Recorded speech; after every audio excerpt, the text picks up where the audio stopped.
Le programme que nous nous sommes fixés dès le début de cette année, après avoir vu le problème de l'universel tel qu'il se pose en logique, après avoir vu ce que l'on entend par illémorphisme en cosmologie ou en physique ou en philosophie de la nature, ce sont des synonymes, après avoir vu la fois dernière ce même problème de l'universel, mais en psychologie. Nous voyions le problème de l'universel, je vous le disais, des idées abstraites et universelles, nous le voyions en logique matérielle sous l'angle de la causalité formelle.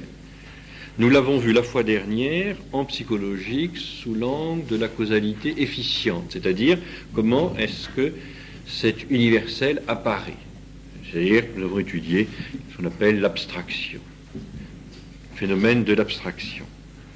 Eh bien, nous allons ce soir revoir encore ce problème de l'universel, mais cette fois-ci sous l'angle de la causalité finale.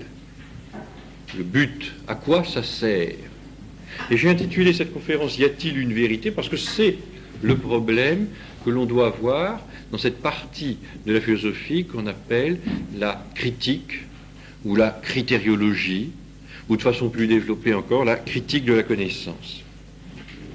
À ce stade-là du cursus scolastique, nous nous situons au 3e degré d'abstraction.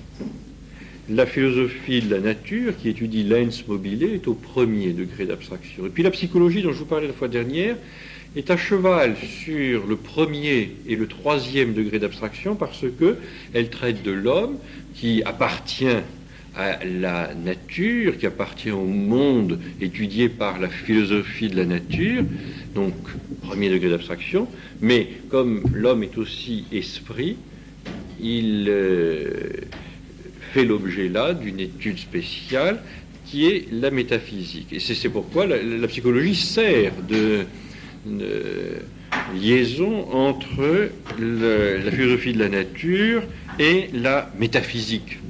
La critique de la connaissance, la critériologie, celle qui doit donc répondre à cette question: qu'est-ce que vaut au fond notre connaissance? À quoi sert-elle? Est-ce qu'elle nous permet d'atteindre de façon certaine la vérité? Est-ce que nous ne nous leurrons pas? Est-ce que nous ne nous trompons pas? Est-ce que nous ne trompons pas les autres lorsque nous leur parlons de vérité? Eh bien, cette critique de la connaissance sert de préambule à la métaphysique.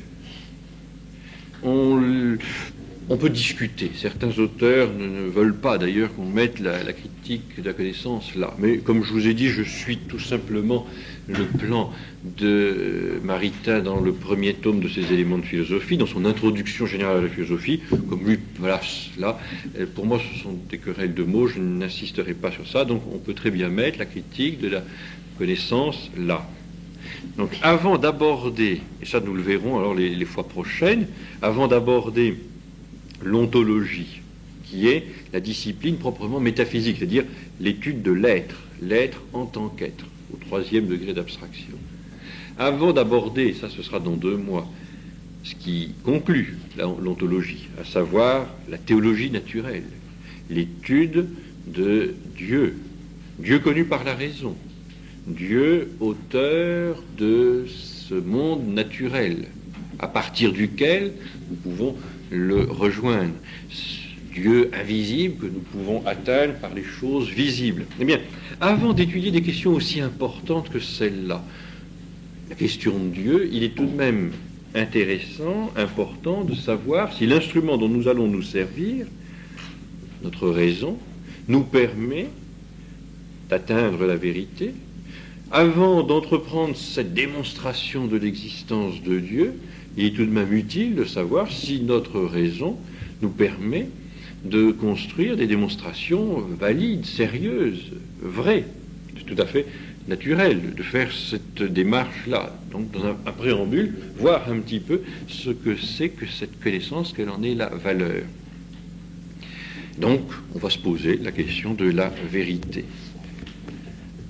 Vous pouvez peut-être vous dire, mais j'ai entendu, on pourrait peut-être à ce moment-là mettre la critériologie juste avant la théodicée, juste avant la théologie naturelle, puisqu'au fond, l'essentiel, c'est quand même cette démonstration de l'existence de Dieu. En revanche, pour ce qui est de l'ontologie, cette étude de l'être en tant qu'être, où il sera question d'essence et d'existence, où il sera question de substance et d'accident, où il sera question également de puissance et d'acte, vous pouvez vous dire, oh, bah, tout ça, ce sont des choses tout à fait dérisoires, on n'en a pas besoin. On pourrait d'ailleurs tout de suite aller à Dieu, c'est beaucoup plus intéressant. Et réservons au fond cette étude de la validité de notre connaissance pour un peu plus tard. Non, on ne peut pas le faire parce que, vous le verrez, j'essaierai de vous le montrer la fois prochaine, l'étude que l'on fait, que l'on mène, que l'on conduit en ontologie, lorsqu'on s'intéresse justement à l'être en tant qu'être, lorsqu'on parle d'essence, d'existence, de substance, d'acte, de puissance et d'acte, donc de substance et d'accident, ces choses-là sont tout à fait nécessaires à connaître, et il faut que cette connaissance soit déjà là, valide, parce que c'est présupposé à la démonstration de l'existence de Dieu. On ne peut pas aller à l'existence de Dieu sans avoir fait justement cette ontologie. C'est-à-dire qu'on ne peut pas étudier la cause de tout être sans avoir étudié déjà cet être qui nous entoure et dont il sera question peut-être à la fin de cet exposé. Donc, le sujet de ce soir, y a-t-il une vérité? Je voudrais que nous reformulions un peu cette question. Donc, c'est le problème de toute critique de la connaissance. Vous connaissez bien sûr la question de Pilate. Qu'est-ce que la vérité? Ici, nous n'allons pas, dans un premier temps, nous poser cette question-là. Qu'est-ce que la vérité? Comment définit-on la vérité? Il faut bien comprendre que la question qui est posée, y a-t-il une vérité, est différente. Elle ne pourra pas recevoir de réponse satisfaisante, cette question, y a-t-il une vérité, si l'on ne répond pas au préalable à la question de Pilate, qu'est-ce que la vérité? Comment cela se définit-il? Mais essayons de prendre d'abord donc, cette question, y a-t-il une vérité? Et je voudrais vous montrer ce que j'ose dire, son actualité, sa pertinence ou son impertinence aujourd'hui. Y a-t-il une vérité? Tout de suite, il faut compléter cela. N'y a-t-il qu'une vérité? N'y a-t-il pas place pour d'autres vérités? N'y a-t-il pas, sinon, plusieurs vérités? Ça, on a du mal à le concevoir tel que, parce qu'on se dit, mais s'il y a plusieurs vérités et que par malheur ces vérités ne se rencontrent pas, ne concordent pas, se contredisent, alors il n'y a plus de vérité du tout. Non. En revanche, ce que l'on peut, lorsqu'on essaye un petit peu de décortiquer ce sujet, y a-t-il une vérité? N'y a-t-il qu'une vérité? On peut se poser la question, n'y a-t-il pas des éléments de vérité qui tous concourent à l'édification d'une vérité? Mais est-ce que nous pouvons atteindre cette vérité-là?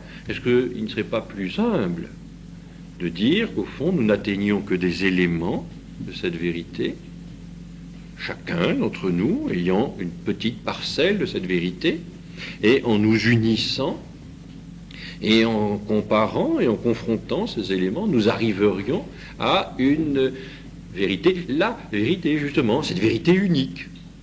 Ce que je dis là, le discours que je tiens là, vous en voyez l'actualité, parce que de fait, c'est le discours que l'on tient habituellement.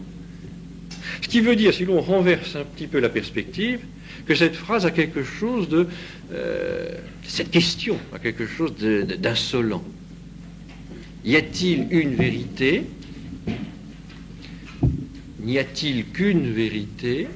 Si on renverse la perspective, si on ne parle plus de façon interrogative, mais de façon affirmative, si l'on dit « il y a une vérité », si l'on dit « il n'y a qu'une vérité », à ce moment-là, cette phrase a quelque chose d'exclusif, n'est-ce pas? Elle exclut tout ce qui n'est pas vérité. Et cela, le monde dans lequel nous vivons a énormément de mal à le tolérer. Justement, c'est le mot qu'il fallait prononcer, tolérance. Tolérance. Effectivement, cette phrase, dans sa formulation interrogative, c'est-à-dire benoîtement naïve, en réalité est terrible, elle est redoutable. Elle suggère, au fond, une affirmation, et une affirmation intolérante, donc intolérable, ça va sans dire. N'y a-t-il qu'une vérité? Si je réponds par « il y a une vérité », il n'y a qu'une vérité, exclusive de toutes les autres affirmations qui peuvent se faire jour, excluant en réalité. Donc, je suis là, à la limite d'un délit. Enfin, je pense qu'on va en prison aujourd'hui pour moins que ça. Donc, vous voyez, c'est une conférence dangereuse. Vous le sentez, j'espère. Vous voyez que ça va être très difficile. Certains d'entre vous peut-être déjà se faire rembourser. Et c'est certain, on ne sait jamais.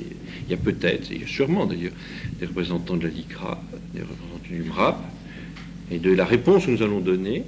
Et vous, qui ne pouvez pas parler, qui donc allez vous taire, et qui ne dit mot consent, vous allez donc être complice de ce que je vais affirmer. Donc vous voyez la responsabilité qui est la vôtre, vous pouvez décider en toute sécurité de vous retirer maintenant. Après, ça sera trop tard, après, ce sera fini. Je ferme les yeux pour ne pas voir les déserteurs. Eh bien, ça y est, vous êtes partis, c'est bien. Alors, je reste avec les survivants. Nous allons essayer maintenant donc d'entrer dans ce sujet. On va essayer de voir un petit peu. Donc, n'y a-t-il qu'une vérité? Y a-t-il une vérité? Donc c'est le problème de cette unicité, c'est cela. Est-ce que la vérité est unique? C'est ce problème qui se pose. Et qui dit unique, dit évidemment, il n'y a pas de place pour d'autres. Donc pas de tolérance, pas de... Alors quel est le mot qu'il faut employer ici, dans les mots courants? Pluralisme. Pas de pluralisme, au contraire peut-être une espèce de monopole, une forme de totalitarisme. Voilà les épouvantails, n'est-ce pas, qu'il faut agiter au départ de cet exposé. Sinon, on ne comprend pas, sinon vous allez avoir l'impression que c'est une démonstration tout à fait idiote. Y a-t-il une vérité? C'est bien des questions de philosophes, ça. Ils ont que ça à faire. Y a-t-il une vérité? Est-ce qu'on se pose ces questions, nous, qui gagnons notre vie sur notre front? Non, non. En réalité, c'est une question très, très, très, très actuelle, très impertinente, très importante, au fond. Alors, il y a plusieurs types de réponses. Et vous allez voir qu'au travers des réponses, on va arriver à définir cette vérité. On va être amené. Souvent, n'est-ce pas, les objections qui sont formulées nous permettent d'atteindre la vérité. Il est certain que, à la question « y a-t-il une vérité ?», peu de gens ont le courage, l'héroïsme de dire « il n'y a pas de vérité ». Il n'y a pas de vérité du tout. Personne n'osera dire il n'y a aucune vérité. Parce que cette affirmation-là est auto-contradictoire. Elle se contredit elle-même. C'est ce que Maritain, que je suis, va vous rappeler. C'est très vrai, c'est très simple. Donc on va réduire à l'absurde cette première réponse. Donc quelqu'un à qui vous demandez y a-t-il une vérité et qui vous répond non, il n'y a pas de vérité. Donc vous devez lui poser une autre question. C'est la phrase que vous venez de prononcer, l'affirmation que vous venez de poser, il n'y a pas de vérité. Elle est vraie ou elle est fausse? Alors s'il vous dit elle est vraie, eh bien il est déjà enfermé. Elle est vraie, donc il n'y a aucune vérité, sauf cette proposition qui consiste à dire qu'il n'y a aucune vérité. Celle-là, elle est vraie. C'est une contradiction, ça ne tient pas debout, c'est intenable, insoutenable. Ou alors, il vous dira, je ne sais pas. Mais dans ce cas-là, donc, il ne sait pas ce qu'il dit. Et le conseil qu'on doit donner à quelqu'un qui ne sait pas ce qu'il dit, c'est de ne pas le dire, c'est plutôt de la fermer. Voilà ce que dit de façon plus littéraire Maritain. Lorsqu'ils disent qu'ils ne savent pas si aucune proposition est vraie, ou bien, en effet, ils savent que cette proposition elle-même, qu'ils énoncent là, est vraie. Et alors ils se contredisent manifestement. Ou bien, ils ne savent pas si elle est vraie. Et alors ils ne disent rien ou ne savent pas ce qu'ils disent. Ceux qui doutent de la vérité ne peuvent donc philosopher qu'en gardant un absolu silence, même à l'intérieur de leur âme, et selon le mot d'Aristote, en se faisant végétaux. C'est-à-dire donc qu'ils n'ont plus aucune prétention à la vie intellectuelle, pas même à la vie animale, mais que leur idéal est là entièrement végétal. Parce que là, les végétaux n'ont pas d'état d'âme, justement. Les végétaux ne connaissent pas ces affres que nous allons connaître ce soir, la métaphysique en direct. Le problème, donc, ici est résolu. Ne croyez pas que ce soit un jeu de mots, ne croyez pas que ce soit des formules dans lesquelles on essaye d'enfermer. Non, non, c'est en toute rigueur. La prochaine fois que quelqu'un vous dit « mais la vérité, ça n'existe pas », vous lui dites tout de suite. Ce que vous venez de dire, c'est vrai ou c'est faux? En général, il pense que c'est vrai quand même, parce qu'il le dit. Alors il faut lui dire « bon, ben, au moins il y a ça ». Donc votre proposition, qui était là, affirmée de façon un peu péremptoire, très universelle, il n'y a aucune vérité, elle est un petit peu bréchée. Vous êtes pris en défaut, là. Il y a une vérité, ce que vous venez de dire. Donc, n'insistons pas. Plus généralement, nous avons affaire à des gens qui répondent de façon subtile, nuancée. On ne dira pas « il n'y a pas de vérité », il n'y a aucune vérité, mais on dira plutôt, ce que je vous disais tout à l'heure, on ne peut pas atteindre cette vérité, c'est au-dessus de nos forces. On peut peut-être atteindre des bribes, des lambeaux de vérité, des éléments de vérité. Et puis ensuite, dans une espèce de mécano, on va essayer de monter cette vérité en kit, mais on ne peut pas l'atteindre. Ça a l'avantage d'abord de ne pas tomber dans cette autocontradiction. C'est une position qui est confortable parce qu'au moins on ne va pas se faire rembarrer par des scolastiques un peu retors, des thomistes un peu vicieux. Ça c'est bien. On concède, oui, il y a des vérités. Mais justement, on n'est pas d'accord avec cette phrase, il y a une vérité, il n'y a qu'une vérité. Non, il y a des vérités. Non pas encore une fois des vérités qui s'opposent nécessairement les unes aux autres, parce que ça serait contradictoire, mais des éléments, des petits bouts de vérité. Bon, ça semble bien. Ça semble bien aussi parce que c'est humble. C'est humble, au moins. On n'est pas dans l'orgueil qui affirme là, il y a une vérité. On n'exclut personne, on est accueillant. On pourrait prononcer un mot, si vous voulez, œcuménisme, voilà, si vous voulez. Allez. Donc, on reçoit, on accueille, on est réceptif, à l'écoute de l'autre, on échange, on dialogue, et ça va bien. Ça semble pas mal, ça. Voilà, vous voyez, on vous offre les articles, n'est-ce pas? C'est les 3 Suisses de la métaphysique ce soir. Vous choisissez ce que vous voulez. Là, c'est pas par correspondance, vous commandez tout de suite. Et on vous sert. Enfin, est-ce que c'est tenable, ça? La première solution, donc, c'est entendu. Celui qui vous dit, tout de go, il n'y a pas de vérité, on voit, c'est intenable. Mais cette proposition-là, là, c'est là qu'on va devoir se battre. Là, ça va être un peu plus délicat. Ça va être plus difficile. On va essayer de décortiquer, désosser un petit peu, âme sensible se retirer. Nous allons, avant de disserter, disséquer. On va voir un petit peu comment ça marche. Il y a d'abord une attitude d'esprit. Il faut voir un peu le pluraliste. C'est quelqu'un qui a un profil psychologique qu'il faut essayer quand même de cerner. Il faut voir. Il y a d'abord, j'espère qu'il n'y en a pas trop, mais enfin il y a le pluraliste misérabiliste qui doute qu'il doute, et parfois même qui s'en doute. Ça, c'est assez pitoyable. Là, on devine un cas pathologique, admirablement décrit par Junier, rapportant un extrait du nouveau traité de psychologie de Dumas, tome 5. Vous voyez si cette littérature inspire, page 188.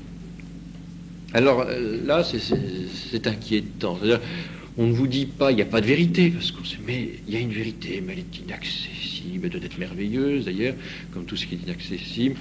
Et puis, c'est suspect, il faut reconnaître, c'est suspect, cette humilité-là, ces gens qui vous disent, je ne suis rien, 3 fois rien, moins que rien, un cancrelat de la philosophie, un ver de terre de l'ontologie. Ouais. C'est pathologique. c'est douteux. Ce doute-là est suspect. Le doute devient pathologique, dit Dumas, cité par Junier. Le doute devient pathologique lorsque l'impossibilité de s'arrêter, de conclure, vient de l'impuissance du sujet. Et lorsque les problèmes qu'il se pose sont l'œuvre d'un travail stérile de pensée, ne font qu'exprimer son agitation mentale. Le douteur traduit par son doute le sentiment d'incomplétude qu'il éprouve, la diminution de sa réalité interne, l'abaissement de son niveau mental. C'est pour ça qu'il y a peu de gens quand même qui acceptent ce genre de diagnostic et qui essaient quand même de s'extraire de cette catégorie-là. Poursuivant un petit peu la description, il doute des choses parce qu'il n'est plus lui-même et qu'il ne sait plus se les approprier. Il se lance dans un vaste travail qui cumule les associations d'idées, les interrogations, les recherches, parce qu'il est un agité, incapable d'action véritable, qui est obligé de contrefaire. Et ce travail n'aboutit à rien, parce qu'il est incapable de coordonner, de synthétiser, d'arrêter. Ce qu'on appelle le maintisme en psychopathologie. Donc, ce sont des dispositions morbides que peu de sceptiques revendiquent. Enfin, ils essaient quand même de passer pour normaux. Donc, ils n'aiment pas trop ce genre de choses. Donc, on va là aussi. Donc, on a réduit à l'absurde le premier. Là, cette pathologie les inquiète. Et ils vont dire, non, c'est certainement pas dans cette catégorie-là qu'il faut nous situer. C'est vrai que nous mettons en doute la possibilité d'atteindre une vérité unique, la vérité unique, mais nous pensons que nous pouvons atteindre des éléments et, en s'unissant encore une fois, nous arriverons peut-être un jour à une synthèse assez satisfaisante. Alors ces gens-là tiennent comme discours le discours que vous connaissez, à savoir, il ne faut pas être catégorique, il ne faut pas affirmer de façon péremptoire, j'ai raison. Non, on a tous raison. Il ne faut pas affirmer de façon péremptoire, j'ai la vérité. Non, on a tous, non pas la vérité, mais un petit peu de vérité. Donc il faut être un petit peu plus tolérant, plus conciliant, c'est ça. Certains même disent, mais ça c'est une déformation professionnelle, conciliaire.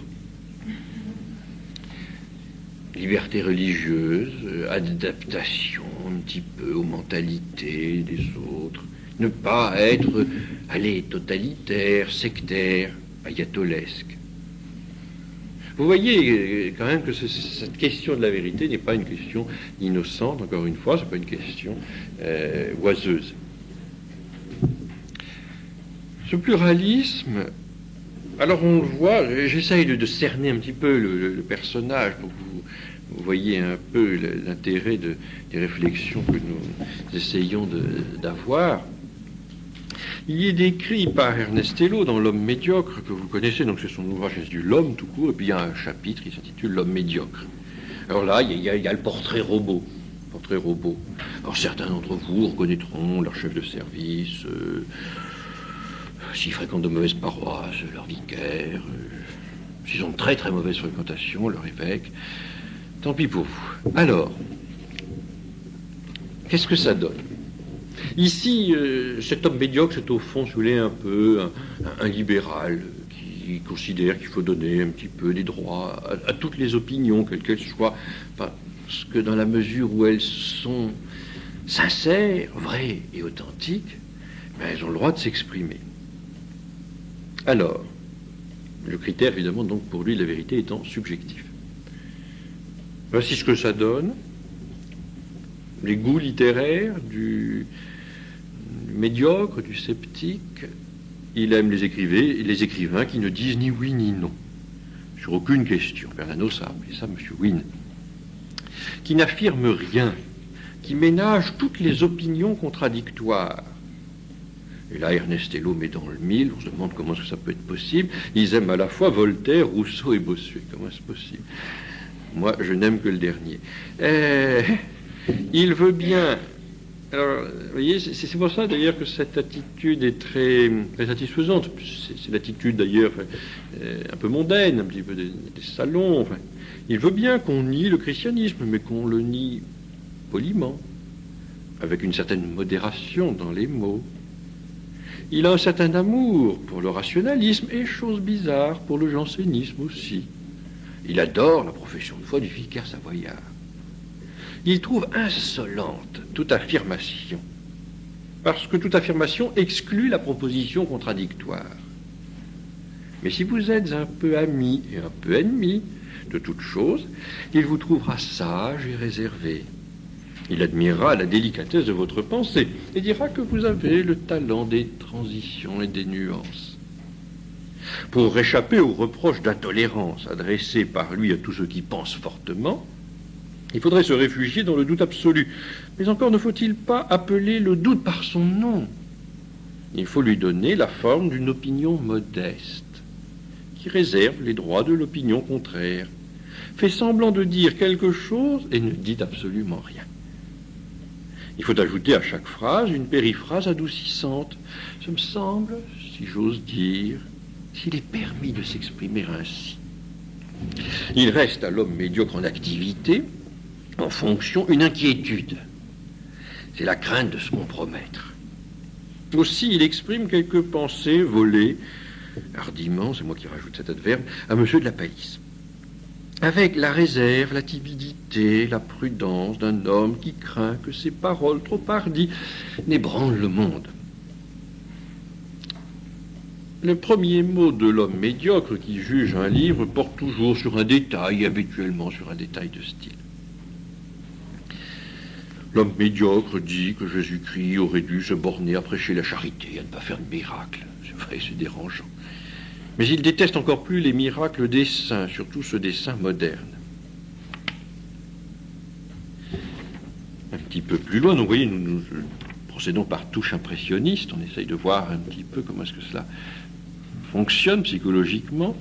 Quelqu'un qui essaie de mettre en cause la validité d'un raisonnement et qui essaie de mettre en cause la possibilité pour la raison humaine d'atteindre la vérité.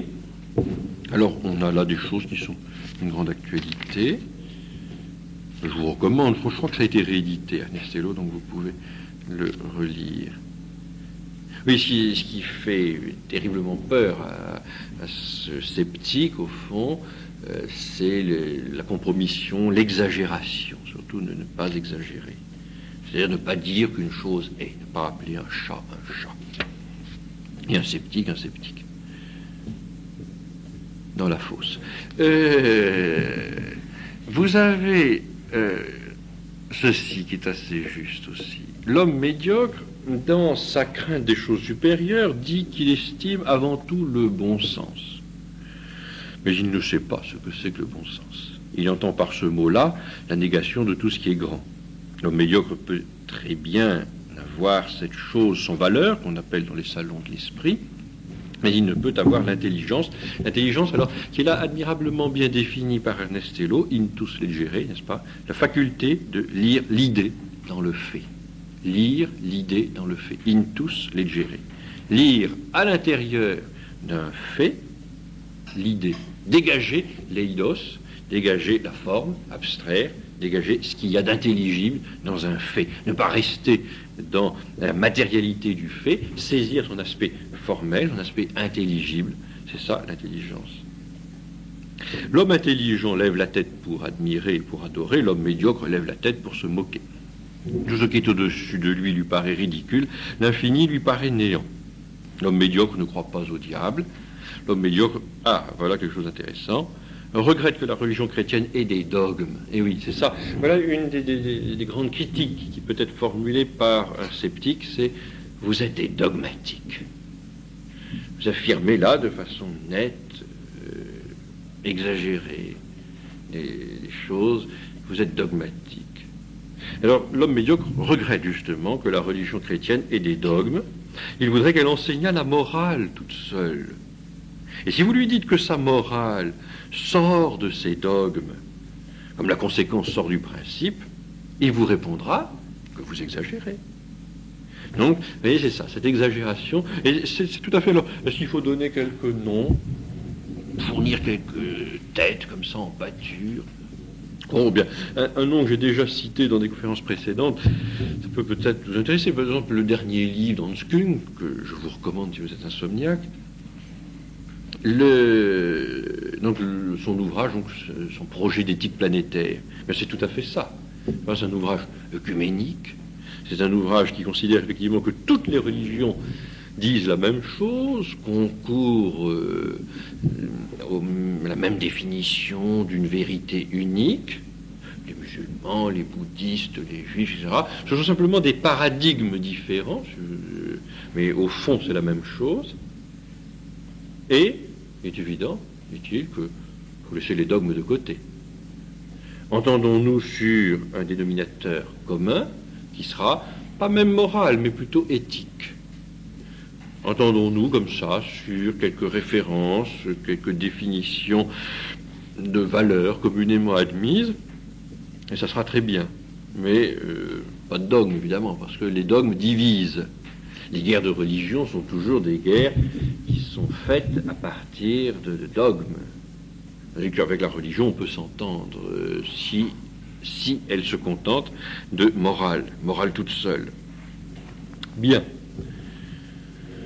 On termine par ce petit portrait. Ernest Hello dit, bien au fond, que ce sceptique confond la fausse modestie, qui est le mensonge officiel des orgueilleux de bas étage, avec l'humilité, qui est la vertu naïve et divine des saints.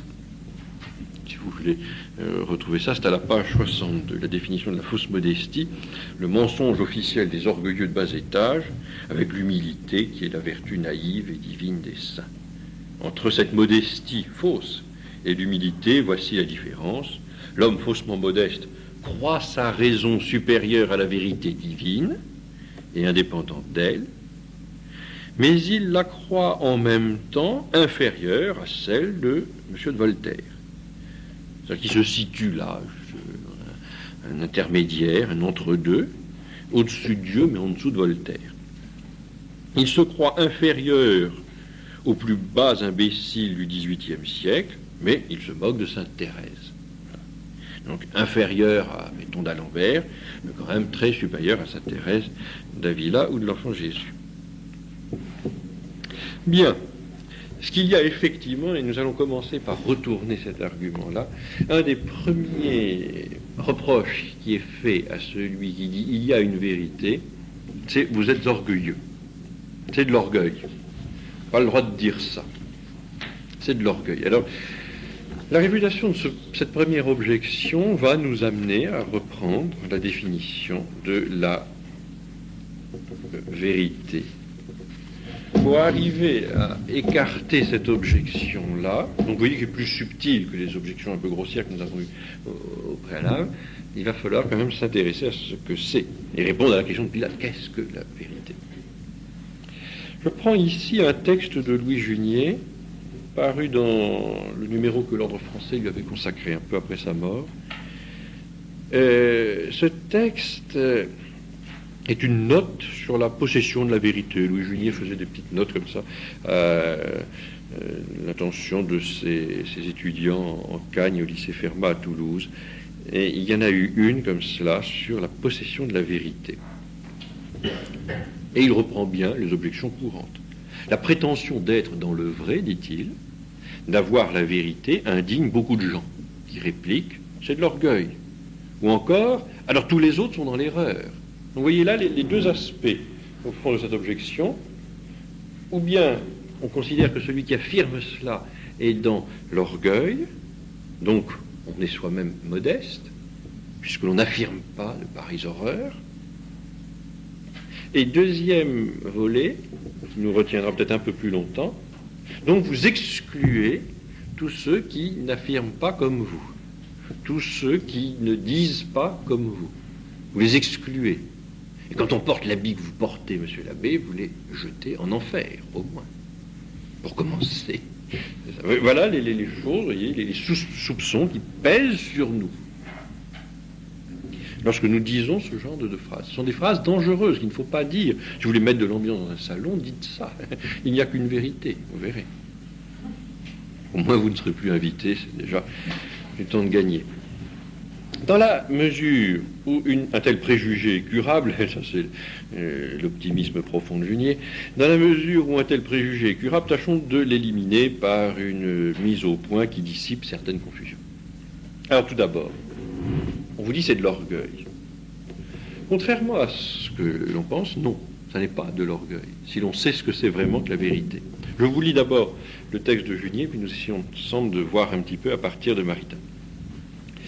Penser pour des raisons bien fondées qu'on est dans le vrai n'est nullement un indice d'orgueil, mais si étonnant que cela puisse paraître à certains, d'humilité.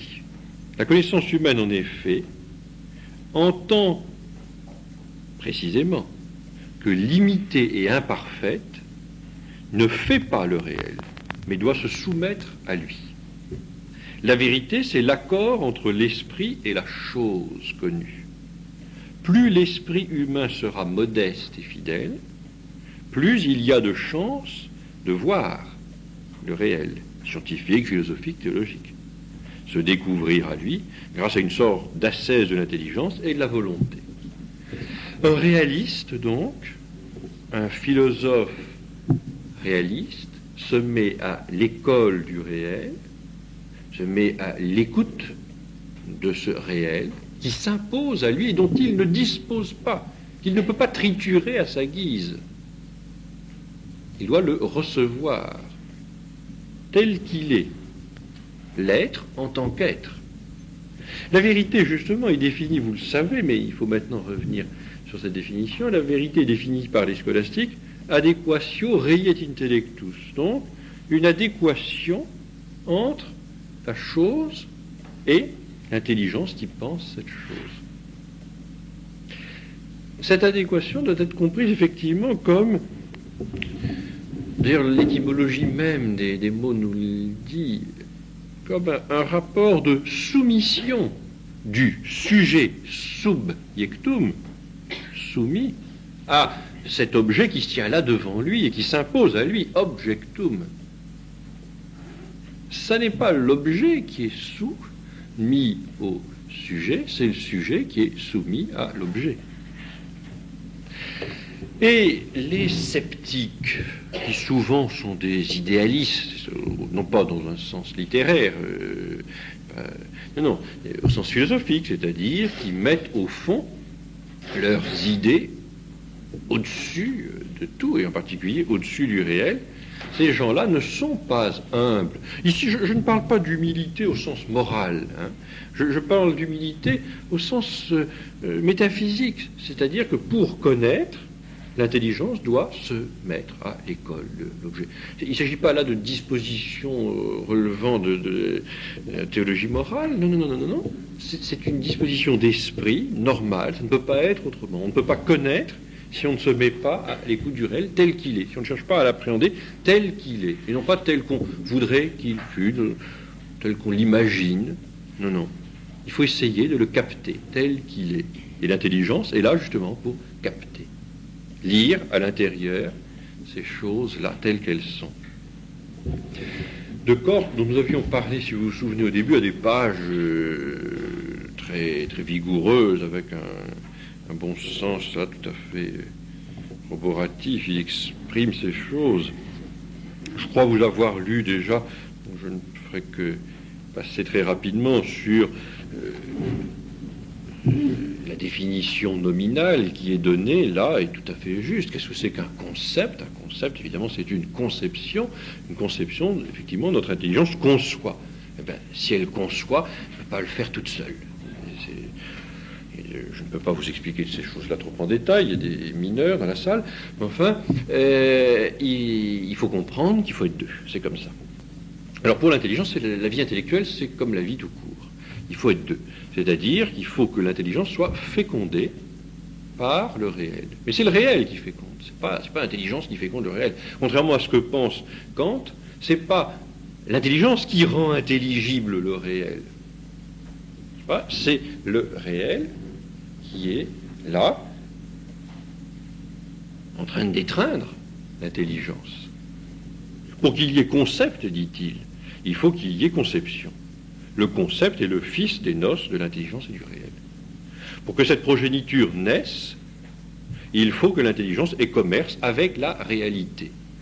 Pas avec les idées, pas avec les images, il faut que l'intelligence ait commerce avec la réalité. Il est évident que la vigueur de l'enfant dépendra de la santé du père et de la mère, et de la vigueur de leur union. C'est l'intensité, l'ampleur, la profondeur, la richesse, la qualité du rapport noué par les éléments générateurs qui marquera le concept de leur sceau, lui communiquant l'empreinte du réel. Donc il y a là une soumission. Il s'agit de se mettre effectivement à l'école du réel. À la différence justement d'un sophiste comme Protagoras, nous ne disons pas l'homme est la mesure de toute chose, mais nous disons justement, c'est le réel qui mesure l'intelligence. L'intelligence est mesurée par le réel. Les idéalistes, eux, ont renversé la perspective. Et c'est comme ça qu'on arrive à ce scepticisme. C'est-à-dire que pour eux, on n'atteint pas, on ne peut pas atteindre l'essence des choses. Kant est agnostique au sens étymologique, c'est-à-dire qu'il pense que l'on ne peut pas connaître la chose en tant que telle. On ne peut pas connaître l'essence d'une chose. Ce qu'il appelle le noumen, c'est inconnaissable. On peut connaître simplement que les phénomènes. Saint-Pédis dit que c'est ça le début du modernisme. Saint-Pédis montre que c'est comme cela qu'on devient moderniste, par cet agnosticisme, en disant que nous sommes enfermés dans ces représentations, nous sommes enfermés dans cette connaissance des phénomènes, nous n'atteignons pas l'essence des choses. Il n'y a pas d'adéquation avec l'essence même de la chose. Qu'est-ce qui se passe? Alors, puisqu'on n'atteint pas l'essence de la chose, puisque l'essence de la chose n'est pas le noyau, justement, intelligible qu'il faut chercher, qu'il faut traquer, débusquer, abstraire. Alors, qu'est-ce qui se passe? Eh bien, on va projeter des catégories a priori, on va mettre sur ces phénomènes des catégories qui sont entièrement sorties de l'esprit humain, de l'entendement humain. Elles sont a priori, elles sont pures, et c'est elles qui rendent intelligible la chose. Et voyez comment le rapport est inversé. Voyez comment ça n'est plus l'intelligence qui est fécondée par le réel, c'est le réel qui est intelligibilisé, fécondé, conçu par l'intelligence. Et c'est ce que Kant a appelé la révolution copernicienne. C'est une révolution, effectivement, dans l'esprit. Voici ce que dit Descartes, à la page 45 de son Intelligence en péril de mort. Cet empire de la raison et de ses lumières s'exerce de deux façons aussi autoritaires l'une que l'autre, anodinement dénommées analyse et synthèse. La première décompose le réel en éléments simples, c'est ce que fera un Descartes. La seconde le reconstruit à partir de ces mêmes éléments et selon l'ordre même de la raison. Dans ces deux phases, la raison manifeste son omnipotence. Par son travail de dissolution, analyse, il y a des gens qui disent solver, et de reconstruction, synthèse, il y en a qui disent coagula, effectuée selon les normes qu'elle a elle-même édictées. Elle connaît désormais le réel, non point parce qu'elle en a reçu l'empreinte, parce qu'elle était soumise à ce réel, docile, mais au contraire parce qu'elle lui imprime sa marque de fabrique. Pour connaître vraiment, il faut donc, selon l'esprit du XVIIIe siècle, refaire l'objet, le produire en le composant et pour ainsi dire le construire. Voilà l'orgueil.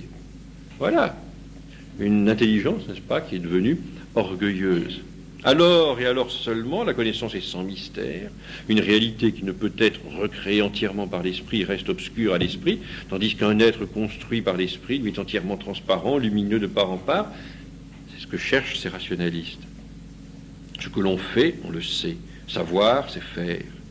Toute activité de connaissance est une activité constructive, activité poétique, poiein en grec qui signifie faire.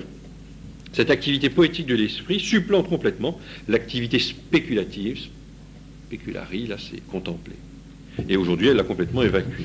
Et la page plus loin, 47, Descartes montre que ce kantisme qui se veut dans un premier temps assez humble, assez modeste, on vous dit, ben non, vous nous dites la vérité, c'est l'adéquation de la chose avec l'esprit avec la chose, ben on ne peut pas connaître la chose. On ne peut pas connaître la chose dans son essence, ce qu'elle est.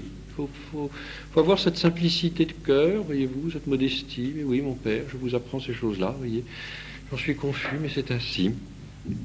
Soyez plus simple, moins dogmatique, moins orgueilleux, vous verrez, tout ira mieux. Voilà les choses, n'est-ce pas, qu'on vous dit.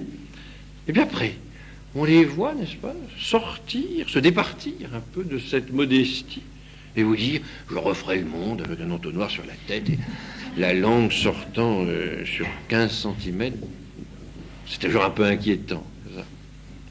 Qu'il s'agisse là d'une véritable mutation de l'intelligence humaine et de ce fait de l'homme, il n'est pas permis d'en douter. Kant en était parfaitement conscient. Il était convaincu d'avoir procédé en philosophie à une révolution copernicienne. Au lieu que l'esprit gravite autour des choses, donc scrutant, percevant une facette puis une autre de ces choses, maintenant ce sont les choses qui gravitent autour de l'esprit, comme les planètes autour du Soleil. Dans un raccourci un petit peu saisissant, de Kant va jusqu'à Marx en disant « Marx n'aura plus qu'à préciser la conséquence de ce renversement. La critique de la religion désabuse l'homme, afin qu'il pense, agisse, façonne sa réalité, comme un homme désabusé, arrivé à la raison, afin qu'il se meuve autour de lui-même, autour de son véritable soleil, n'est-ce pas? Anthropocentrisme, héliocentrisme, c'est la même chose pour eux. Je suis le soleil de ce monde. La religion n'est que le soleil illusoire qui se meut autour de l'homme aussi longtemps qu'il ne se meut pas autour de lui-même. Alors vous voyez, cette démarche faussement humble est en réalité une démarche très très très orgueilleuse. Si l'on considère donc la définition de la vérité telle que la donne Maritain, il est temps que j'arrive un petit peu à son texte tout de même, on va voir que c'est une attitude nécessairement humble. Et comme le dit avec beaucoup de justesse Junier, il y a là une ascèse. Il n'y a pas une volonté de puissance, on ne cherche pas à imprimer sa marque au réel, on cherche au contraire à être impressionné. C'est le rôle d'ailleurs de l'intellectus possibilis, n'est-ce pas, que d'être impressionné, cet intellectus patient, n'est-ce pas, de se faire impressionner par le réel. Alors qu'est-ce que nous dit Maritain? Avec énormément de bon sens, et là de simplicité, mais de bon sens tout à fait authentique, pas ce faux gros bon sens des libéraux. Vous avez ceci. Qu'est-ce que la vérité de la connaissance? En ce qui concerne cette question, il est aisé à chacun de prendre conscience de ce que signifie la notion de vérité. Peut-être que cette définition, adéquatio reality intellectus, vous semble un peu étrange, que vous n'avez pas le sentiment de ces choses-là. Alors, Maritain essaie de rentrer un petit peu dans l'esprit de quelqu'un qui est dans la vérité. Et comment est-ce qu'il sait qu'il est dans la vérité? Qu'est-ce qu'une parole vraie ou véridique?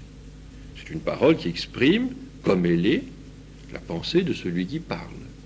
Une parole vraie, c'est une parole qui exprime, telle qu'elle est, la pensée de celui qui parle. Une parole conforme à cette pensée. Mais maintenant, qu'est-ce qu'une pensée vraie? Donc là, on avait qu'est-ce qu'une parole vraie, mais qu'est-ce qu'une pensée vraie? C'est une pensée qui présente comme elle est la chose sur laquelle elle porte. Une pensée, justement, conforme à cette chose. Il faut donc dire que la vérité de notre esprit consiste dans sa conformité à la chose. L'esprit, donc, doit se conformer. Il se laisse informer par cette chose. C'est une disposition humble. Ça ne peut pas être autrement. Impossible de donner une autre définition de la vérité sans nous mentir à nous-mêmes. C'est-à-dire sans fausser la notion de vérité dont nous jugeons en fait et dans l'exercice vivant de notre intelligence, chaque fois que nous pensons. Donc, si l'on essaie un petit peu d'expliquer ce que c'est que la démarche intellectuelle, comment est-ce qu'on arrive en adéquation avec la chose, on s'aperçoit qu'il n'y a pas d'orgueil. Comme dit, et reprenons bien cette expression-là, c'est l'expression importante sous la plume de Junier, la connaissance humaine ne fait pas le réel. Elle se soumet à lui. Celui qui dit « j'ai la vérité » n'est pas là détenteur de, comment dirais-je, quelque chose d'extraordinaire. Il ne le monopolise pas non plus. Il s'est soumis à l'objet et il dit cette soumission, tout simplement. il est vrai que là-dessus, enfin, vous savez, ces expressions, qu'est-ce que la vérité, y a-t-il une vérité, n'y a-t-il qu'une vérité, sont tellement chargées émotionnellement aujourd'hui. Il faut dissiper quantité d'ambiguïté, il faut revenir un peu à la réalité, là aussi, des choses. Encore une fois, quand quelqu'un dit « j'ai la vérité », il ne faut pas imaginer immédiatement que c'est Torquemada puissance 10. C'est... non. Il faut se dire, si c'est un réaliste, si c'est quelqu'un qui est thomiste, c'est quelqu'un simplement qui dit « je me suis mis en accord, je me suis accordé ». Mais ce n'est pas moi qui ai fait cette réalité. Je me suis mis d'accord avec cette réalité, cet objet qui s'impose à moi. C'est tout. C'est pas plus compliqué que ça. Alors, Junier va évidemment aller au deuxième point qui est le plus important, c'est une fois que le problème de l'orgueil est en partie traité, je dis bien en partie traité parce que Junier, à juste titre, dit bien quand même un tel préjugé n'est peut-être pas incurable. Il y a des cas pathologiques comme ça qui sont incurables et qu'on abandonne à la miséricorde divine. Pas mieux. Mais si c'est possible, on peut essayer d'expliquer. Là, si vous vouliez développer un petit peu cet argument, je crois qu'il faudrait reprendre ce que nous avons vu en psychologie, il faudrait reprendre un petit peu cette série de la connaissance, reprendre ce phénomène de l'abstraction pour bien montrer comment est-ce que se fait cette prise de possession de la vérité, cette acquisition de la vérité, qui est encore une fois nécessairement une soumission et rien d'autre. Autre chose serait effectivement de dire j'ai la vérité parce que je l'ai faite. Alors c'est ça. Là, c'est autre chose. On ne fait pas le réel. Évidemment, un Kantien, lui qui pense qu'il ne fait pas le réel, mais en tout cas qu'il le rend intelligible, quand il vous dit j'ai la vérité, ça devient un petit peu suspect. Deuxième volet, alors plus délicat, plus intéressant encore, je pense. C'est ce problème, là l'objection est plus difficile à saisir. On voit qu'il y a quelque chose de juste dans ce que peut dire l'objectant. Je rappelle cette objection-là, c'est vous dites que vous êtes dans le vrai, vous dites que vous avez la vérité, vous dites qu'il y a une vérité, vous dites qu'il n'y a qu'une vérité, donc vous excluez les autres. Donc, vous les rejetez dans les ténèbres extérieures, vous les précipitez en enfer, tous les autres sont dans l'erreur. Là, c'est de l'orgueil, certainement, mais avec de l'intolérance. Ça, c'est un argument qui est très fréquent aujourd'hui. Alors, il est évident qu'il y a quelque chose, on pense bien qu'il y a quelque chose qui est vrai dans cette objection. Cette objection n'est pas entièrement fausse. On ne peut pas la rejeter complètement. En effet, on ne peut pas dire que dans un système, une idéologie, tout soit entièrement faux. C'est pas possible. Parce que l'erreur absolue, ça n'existe pas, comme le mal absolu, ça n'existe pas. L'erreur parasite une vérité. Elle ronge une vérité. Mais il y a un substrat vrai, véridique. On ne peut pas rejeter tout. Alors je reprends mon Hans Kuhn préféré. Il dit bien, enfin, regardez les autres religions. Il n'y a pas des points de contact, il n'y a pas des points d'accord. Vous êtes en désaccord total avec ces religions-là. Allons, regardez d'un petit peu plus près. Essayez de vaincre un peu votre éducation intégriste. Et je fais parler. Essayez de surmonter un petit peu tous vos préjugés fanatiques et lefébristes. Tout ça, c'est un pléonasme pour eux. Et essayez de voir, regardez, ce frère que vous avez là, le frère protestant, ça n'est qu'un frère séparé. Il n'est quand même pas opposé totalement. Il croit à la grâce. Vous n'y croyez pas, vous, à la grâce? Il y croit, lui. C'est beau. Peut-être qu'il y croit plus que vous. C'est merveilleux. C'est peut-être des leçons à prendre. Hein? Allez un petit peu plus loin. Essayez d'élargir un peu vos œillères. Hein? Enlevez vos lunettes. Vous y verrez mieux. Alors, qu'est-ce qu'il dit là? Regardez cet autre frère, bien sûr, là, c'est un petit peu plus... Enfin, regardez ce juif. Il est monothéiste. Il croit au Dieu un. Vous n'êtes pas monothéiste, vous? Alors quoi? Vous êtes polythéiste, vous êtes animiste? Voyez, vous pouvez vous entendre. Il est d'accord avec vous. Est-ce que vous allez refuser cette main qu'il tend? Déjà mon crochet, mais enfin, est-ce que vous allez la refuser? Non, il ne faut pas. Je vous ai dit qu'on aurait un plasticage avant la fin de la conférence. Donc, on se retourne maintenant vers un musulman. Ce musulman, lui aussi, il est monothéiste.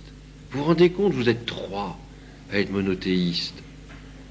Vous qui êtes chrétien, peut-être même catholique, et puis lui, là, qui est juif, et puis celui-là, qui est musulman. Vous pouvez vous entendre, vous pouvez faire un bout de route ensemble, c'est beau, hein? Pourquoi regarder toujours ce qui vous divise? Pourquoi est-ce que vous ne regarderiez pas ce qui vous unit un peu? C'est positif, bon sang. Bon, j'arrête là, c'est un rôle de composition. Maintenant, on essaye un petit peu de voir. Et on va dire, oui, vous avez raison. Vous avez raison. C'est pas parce que c'est un juif qui est monothéiste qu'il faut se dire, ben, c'est faux. Je suis plus monothéiste. Ah ben, puisque tu y es, toi, moi, j'y suis plus. Non, on n'est quand même pas comme ça. Donc, c'est vrai. Mais ce qu'il faut regarder, c'est comment est-ce qu'il est monothéiste? Quel est le contexte de son monothéisme? Et à ce musulman, même chose. Et à ce protestant qui croit à la grâce, dans quel contexte? Est-ce que, dit Junier, est-ce que cette vérité, qui en est une, on ne va pas les nier, est-ce que cette vérité est là, chez elle, à l'aise, en liberté? Ou est-ce qu'elle n'est pas partielle, fragmentaire, incomplète? Est-ce qu'elle n'est pas là, d'ailleurs, faussée et comme un peu biaisée? Elle est vraie, en soi c'est vrai, le monothéisme c'est vrai, mais est-ce que dans un système ou dans un contexte qui n'est pas un contexte véridique, vrai, est-ce que cette vérité n'est pas justement faussée? Est-ce que sa véritable portée n'est pas faussée, justement? Est-ce qu'elle n'est pas gauchie? Je vous lis ce passage. Les théologiens catholiques ne veulent nullement nier qu'il y ait des vérités dans le protestantisme, le judaïsme, le brahmanisme. Mais la question qui se pose n'est pas celle-là. C'est pas de savoir s'il y a des vérités là-dedans. La question qui se pose est tout autre. Il s'agit de savoir si ces vérités sont, si l'on peut dire, à l'aise, en liberté, et chez elles, dans les doctrines adverses.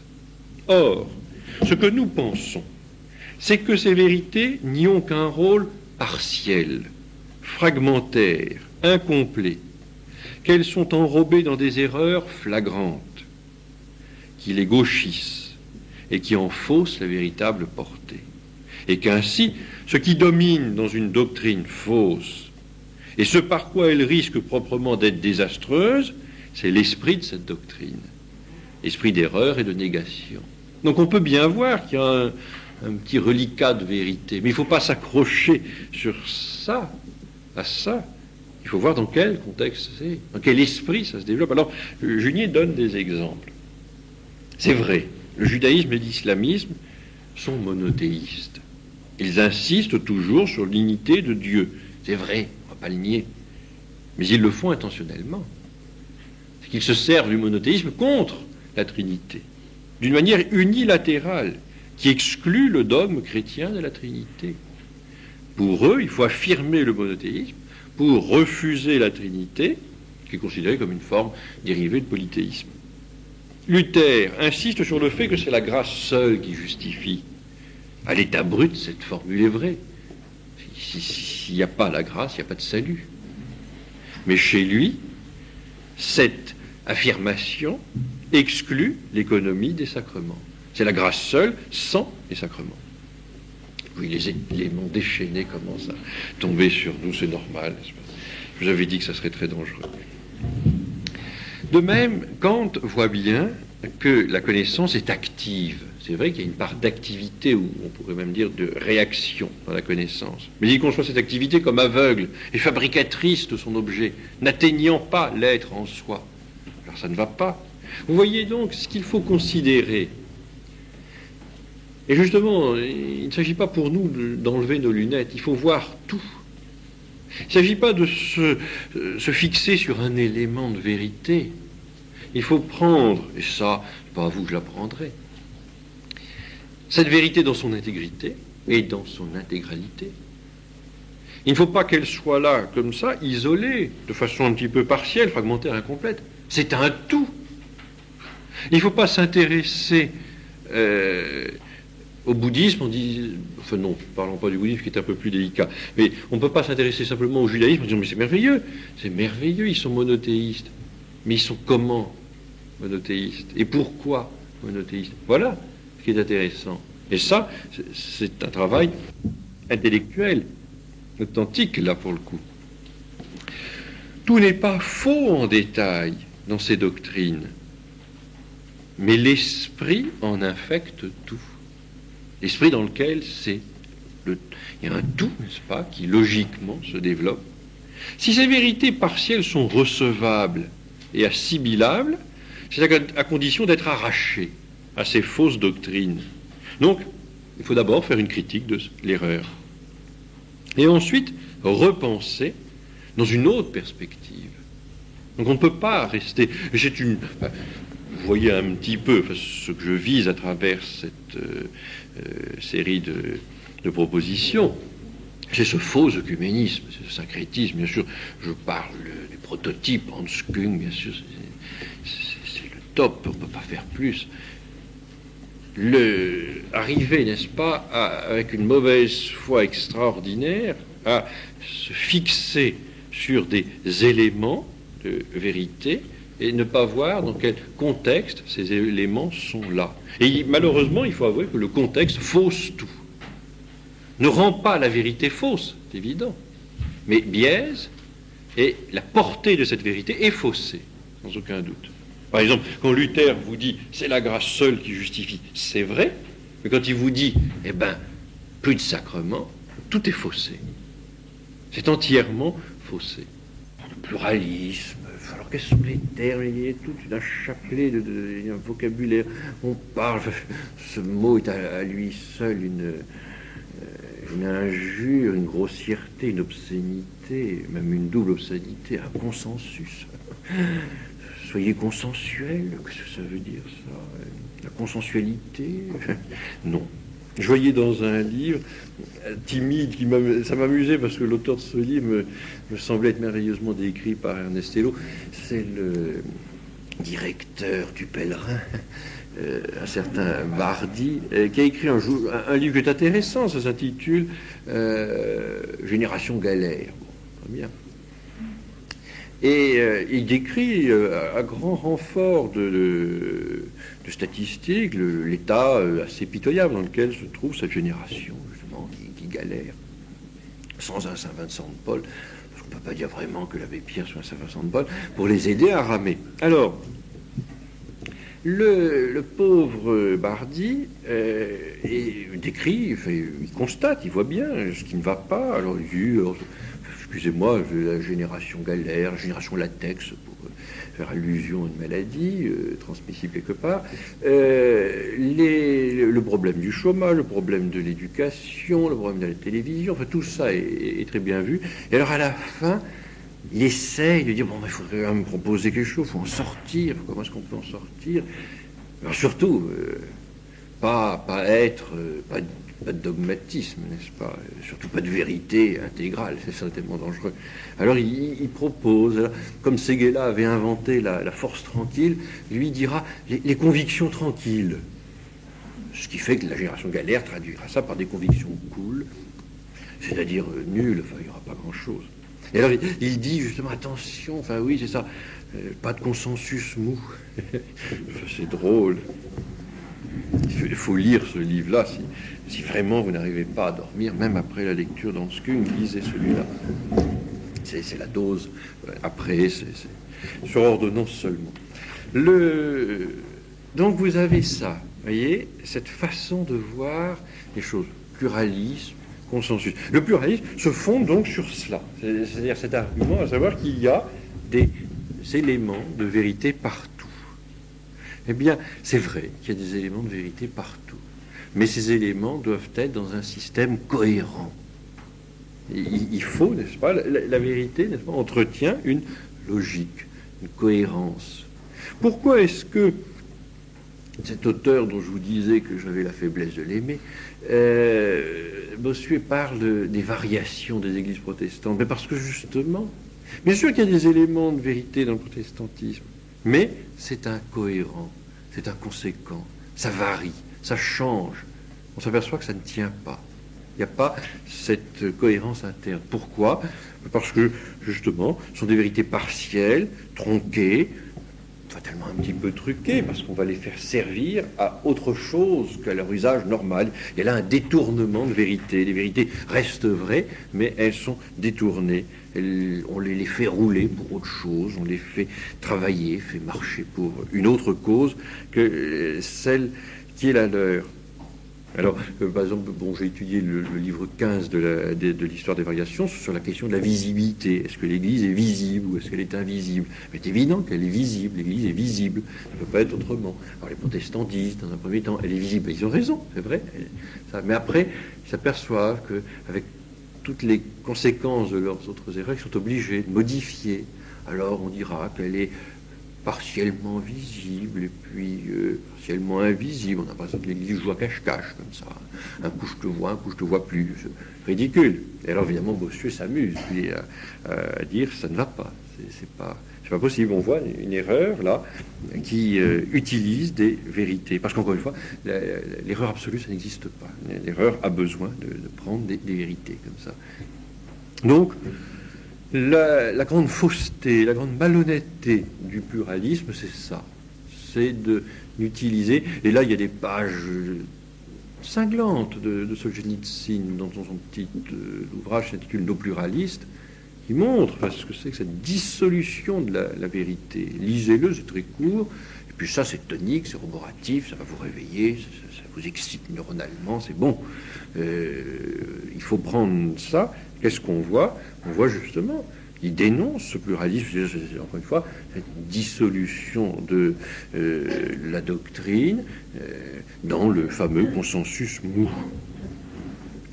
Bien, alors, on a avancé un petit peu, on peut reprendre, si vous voulez, le texte de Maritain, que je suis d'un petit peu loin, parce que je ne veux pas vous infliger une lecture, je veux pas être plus efficace qu'Hanskung et vous endormir radicalement ce soir.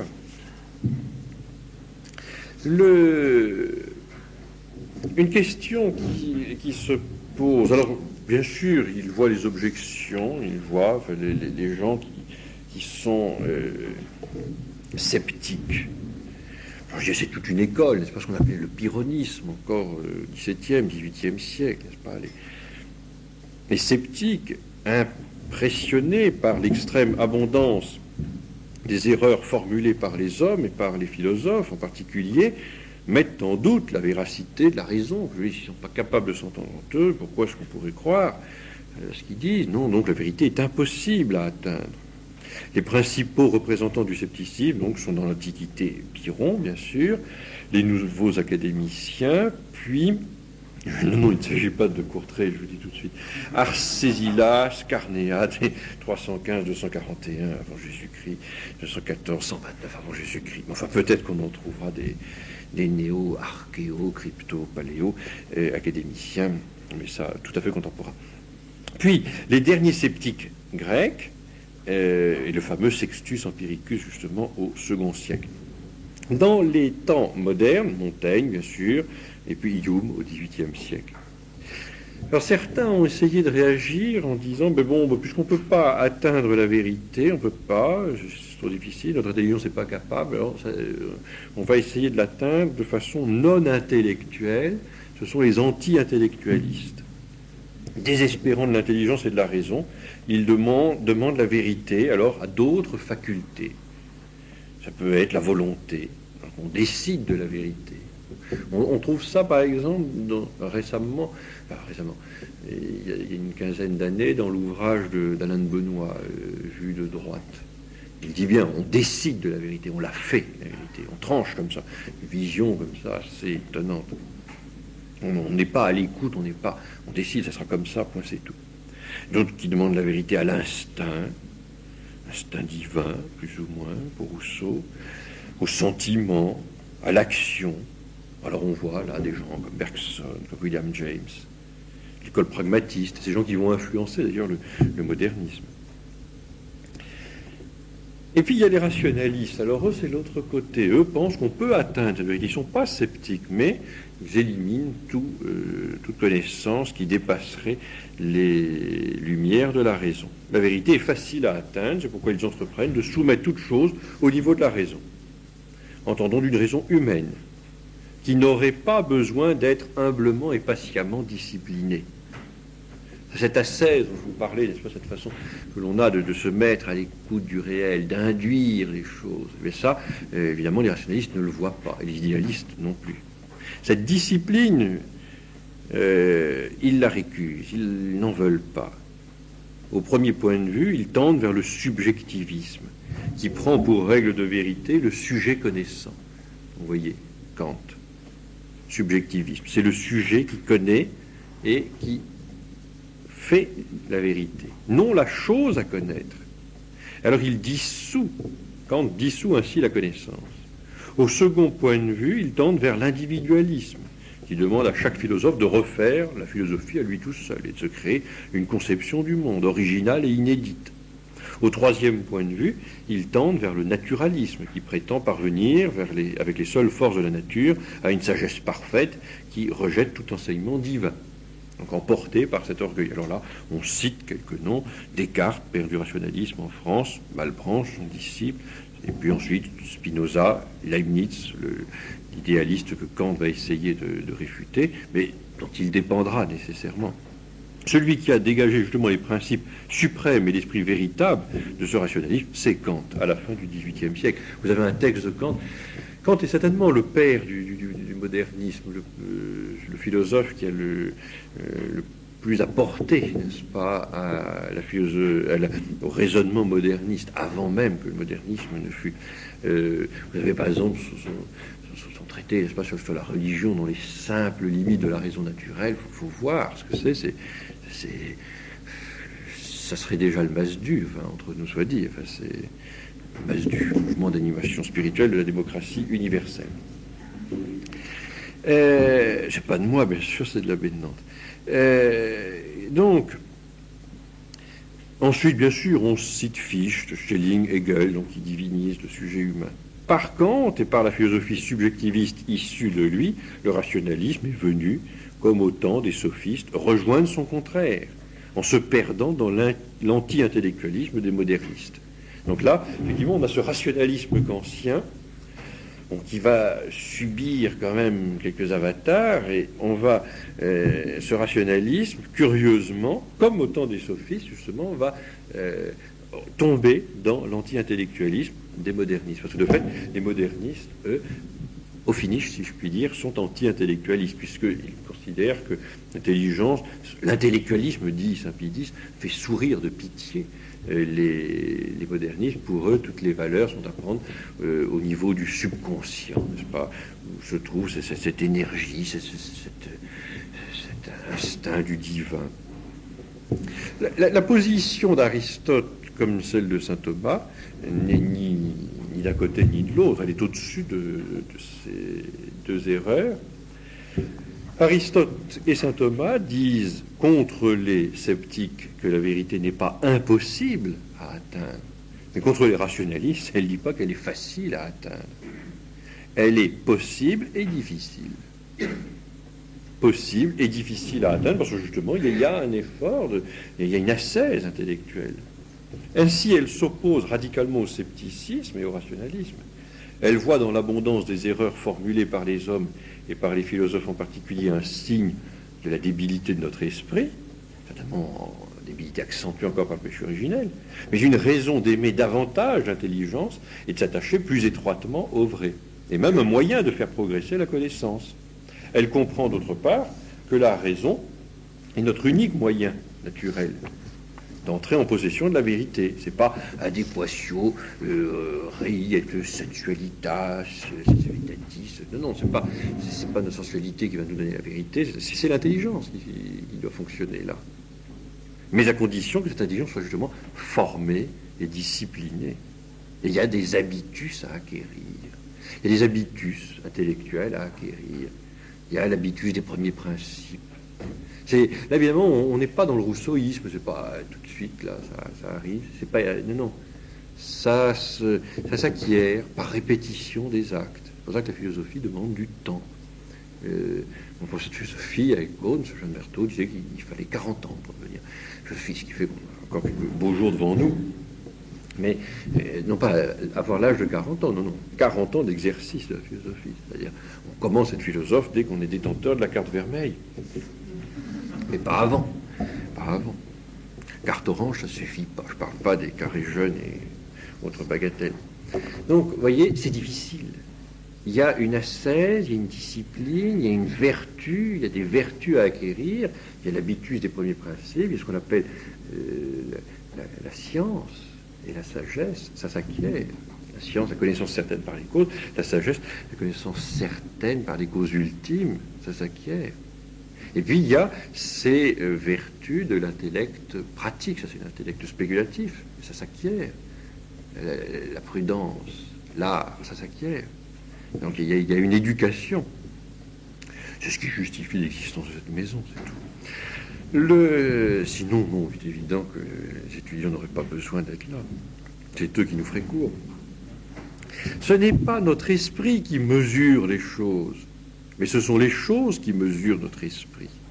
Donc, cette discipline, c'est essentiellement pour l'esprit humain apprendre à être formé par la réalité elle-même. Non pas par des images, non pas par des idées, mais par la réalité elle-même. C'est pas tirer les choses du réel. Mais ce sont les choses donc, qui mesurent notre esprit. Ensuite, il faut donc des maîtres, car la science est une œuvre collective, non individuelle. Il n'y a pas de... Il faut se méfier d'une forme de, comment dirais-je, formation en autodidacte. C'est très, très dangereux, c'est pas possible. Ça ne peut s'édifier que par la continuité d'une tradition. Enfin, bien sûr, Dieu qui nous aide, qui nous éclaire. S'il lui plaît d'enseigner les hommes et d'octroyer aux philosophes la norme négative de la foi et de la théologie. Donc, on a, ça c'est l'attitude, c'est la disposition d'esprit normale, naturelle et réaliste. Mais revenons à notre objectif qui nous titille encore un peu plus. Et je prends ici le dernier point envisagé par Junier. Donc, il a expliqué pourquoi il n'était pas œcuménique, pourquoi il n'était pas pluraliste, et pourquoi il n'envisageait pas d'être un jour consensuel, ni en un mot ni en deux. Et il dit maintenant, attention, il y a quand même des gens qui, malgré tout cela, ne comprennent pas. Ils ne croient pas à la possibilité, donc, pour l'esprit humain d'atteindre le vrai avec certitude. Donc, ce sont les gens dont on vient de parler, ils sont sceptiques. Ils sont relativistes par tempérament, mais précisément il ne faut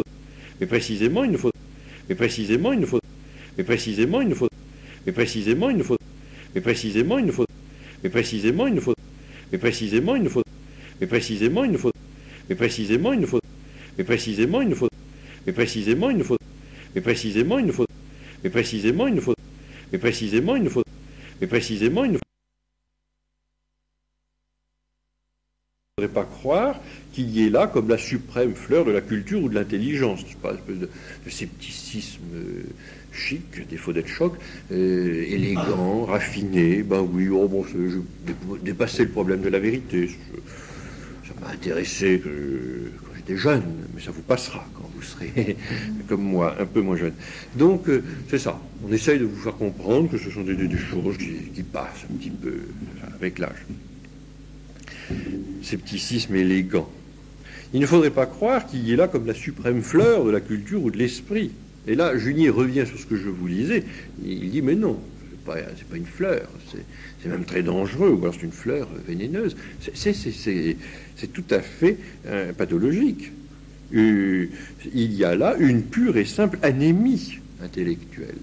Quelqu'un qui doute, c'est pas quelqu'un en bonne santé intellectuellement. Le scepticisme n'est pas une position normale. L'histoire de la pensée, comme la pathologie mentale, il montre une dégradation de l'esprit, une impuissance à accomplir nos fonctions intellectuelles. Ceci est à corriger, à réformer par une véritable rééducation morale, intellectuelle, spirituelle. Il ne faut pas s'y enliser béatement si on veut être vraiment homme. Vous voyez, si vous êtes un sceptique, vous pouvez dire t'es pas un homme. Ce sera déjà une bonne chose. Ça le piquera un petit peu au niveau de l'amour-propre. Certains disent, en entendant quelqu'un leur exposer une doctrine déterminée, alors là, il essaye de résumer un petit peu tout et de voir ce que c'est que ce scepticisme relativiste, subjectiviste. Au fond, c'est, et ça c'est un argument que nous entendons très très très souvent, c'est celui qui pense qu'au fond tout est affaire de simple sincérité. Mais du moment qu'il est sincère, alors, voyez, ils s'aiment, c'est vrai, ils sont sincères, c'est merveilleux. Bon, ce sont deux hommes, c'est pas grave, ils sont sincères, ça va, bien, très bien, d'accord. Ou alors, c'est vrai, il a tué sa belle-mère, mais il était sincère. Et il était cohérent avec lui-même. Et elle aurait peut-être aimé rester un petit peu cohérente, ne pas être désolidarisée au niveau du col. Oui, ça s'est fait par tronçonneuse, bien sûr. On est meilleurs. Alors, et puis après, ceux qui disent, alors voilà, on entend ça, n'est-ce pas? Certains disent, en entendant quelqu'un leur exposer une doctrine déterminée, il dit cela, c'est son point de vue. Mais un autre dirait autre chose sur la même question. Et puis après. Alors, dit Junier, ceux qui disent cela montrent bien qu'ils sont subjectivistes jusqu'au moelle, incapables de considérer pour lui-même le contenu d'une doctrine, le point de vue de l'objet étudié, de l'être. Et ça va nous permettre d'introduire ce qui sera le sujet de la prochaine conférence, c'est-à-dire envisager les choses sous l'angle ontologique, c'est-à-dire voir les choses telles qu'elles sont au niveau de leur être objectivement, pas tenir compte de la façon dont celui qui exprime cette vérité l'exprime. Non, c'est pas cela. Saint Thomas d'ailleurs a cette grande affirmation. Il ne s'agit pas de savoir qui dit la vérité, il ne s'agit pas de savoir d'où cela vient, il s'agit de savoir ce qui est dit, qu'est-ce qui est dit. Et lorsqu'Aristote lui dit l'illémorphisme, il ne dit pas c'est un païen, il ne m'intéresse pas. Non. Il regarde objectivement qu'est-ce que c'est, ontologiquement qu'est-ce que ça vaut. Subjectivement, ça ne l'intéresse pas. La sincérité d'Aristote ne l'intéresse pas. Ce qui l'intéresse, c'est l'adéquation avec la chose elle-même. Donc, ces gens-là, dit Junier, ne sont pas capables de considérer pour lui-même le contenu d'une doctrine, le point de vue de l'objet étudié, de l'être. Ils sont capables simplement de considérer le sujet qui parle. Et là, c'était une des grandes erreurs, un des grands abus dénoncés par Socrate, dénoncés par Platon, c'est le règne des rhéteurs, n'est-ce pas, le règne des sophistes. C'est-à-dire qui captent l'attention sur eux, n'est-ce pas, qui captent l'attention sur eux, le sujet qui parle, et non pas sur l'objet. Au lieu d'avoir donc un maître transparent, diaphane, autant que faire se peut, qui amène le disciple à la connaissance de la vérité, c'est-à-dire à cette adéquation de son esprit à lui, l'esprit du disciple, et de l'être tel qu'il est, on a effectivement des bateleurs, n'est-ce pas, des charlatans qui noient un peu l'esprit du pauvre disciple, du pauvre auditeur, sous un flot de paroles, et on n'arrive plus à percevoir. Et c'est ce qui fait d'ailleurs que les sophistes étaient des sceptiques fantastiques. Et puis ça rapportait en plus. Alors là, vous pensez, comme moi, tous les hommes politiques au tapis ou ailleurs, vous avez cette capacité des sophistes à dire pendant une demi-heure blanc et la demi-heure d'après noir, parce qu'ils ne sont pas mesurés par l'être. Protagoras dit l'homme est la mesure de toute chose, c'est lui qui détermine. Alors, il peut passer d'un sujet à un autre, il peut prouver, avec certainement beaucoup de conviction, avec beaucoup de sincérité feinte, mais efficace. C'est pas ça. Saint Thomas, d'ailleurs, évidemment, les réflexions que nous avons là ce soir sur la vérité nous amènent à reprendre un petit peu la question de l'enseignement, la question de l'éducation. Je vous disais bien sûr qu'un maître est nécessaire parce qu'il doit aider son disciple à acquérir ses vertus intellectuelles, de l'intellect spéculatif comme de l'intellect pratique. Il faut qu'il l'aide à acquérir. Mais saint Thomas explique très très bien, dans la prima part, c'est les étudiants de l'Institut Sar, à la question 117, mais oui, article 1, vous avez raison, c'est ça. Est-ce qu'un homme peut en enseigner un autre? Il dit oui, mais comme un simple instrument. Le maître n'est pas, comment dire, créateur de la vérité. C'est pas lui qui fait la vérité. Il met en contact l'intelligence du disciple avec l'être. Et il doit s'effacer. Il ne doit pas être là pour faire écran. Saint Thomas compare, et mon Dieu, comme cette comparaison est juste, souvenez-vous-en, l'ignorance à une maladie, et les ignorants à des malades. Et il dit, mais quel est le rôle du médecin? Le médecin ne donne pas la santé, pas capable de donner la santé. Il ne peut faire qu'une seule chose, c'est aider la nature à recouvrer la santé. C'est-à-dire qu'il va instrumentalement faire en sorte que le malade retrouve, récupère, reprenne ses forces. Mais il ne peut pas donner ça. Le maître, c'est la même chose. On ne peut pas injecter du savoir. C'est pas ça. Saint Thomas en perfusion, ça serait merveilleux. C'est pas possible. Certains médecins sur leur bureau se couchent dessus. C'est Saint Thomas par inhalation. Oui, j'en ai vu, pas plus tard que la semaine dernière, étendu comme ça sur la somme théologique.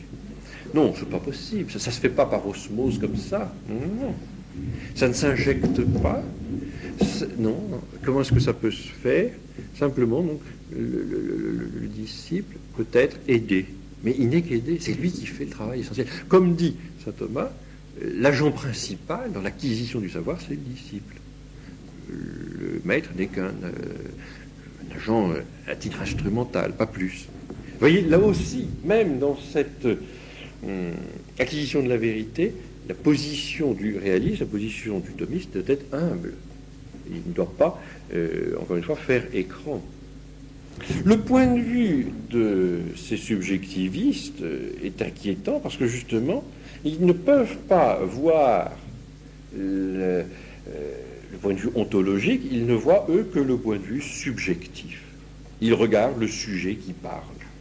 Et selon que c'est un thomiste brun ou un marxiste blond, eh bien, voilà, la vérité oscille. C'est Junier qui dit cela. Donc ils renoncent à juger et à se servir de leur intelligence. L'intelligence est faite pour rentrer en rapport avec le réel, pas en rapport avec un simple instrument. Non, non. La vérité, c'est pas adéquatio, comment dirais-je, intellectus et laurentis. Non, c'est pas ça. Il ne s'agit pas d'entrer en adéquation. C'est là d'ailleurs que les disciples se trompent, parce qu'ils disent « Ah, ça y est, j'ai senti, je comprends ce qu'il veut, je suis en phase avec le vieux.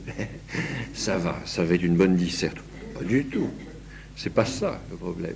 Même c'est on est en rapport avec l'être, avec les choses. Alors vous me dites, mais l'être, qu'est-ce que c'est que cet être? Eh bien, ça sera pour, non pas la semaine prochaine, mais pour le mois prochain, non, dans 15 jours, je crois qu'on se revoit dans 15 jours. Donc on parlera justement de l'être en tant qu'être. on parlera donc de cet être, l'ens reale, la réalité. Je termine quand même pour cette lecture de Maritain, parce que j'essaie de le traiter entièrement.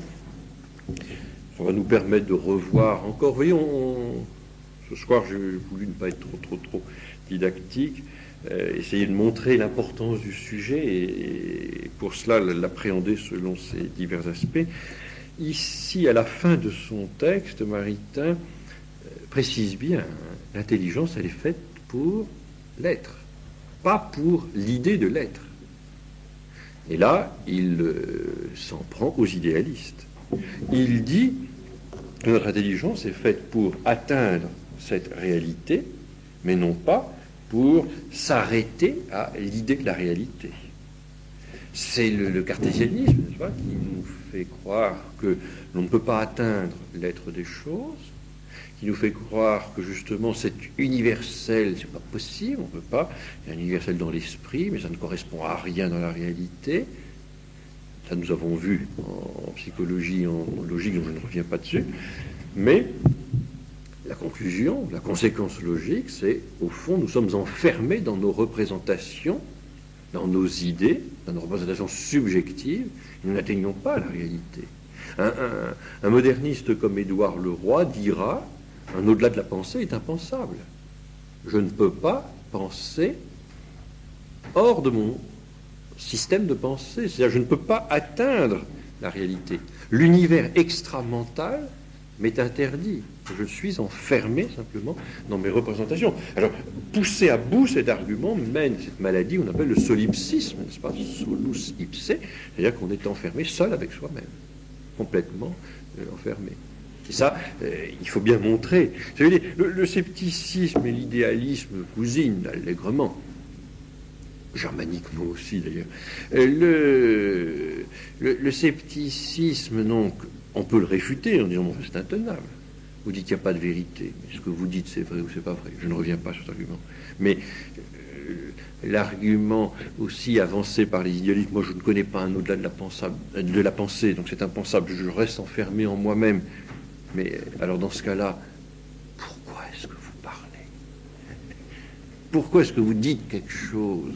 Parce qu'il y a, déjà, si vous ne pouvez pas connaître un au-delà de la pensée, vous ne pouvez même pas communiquer avec l'extérieur.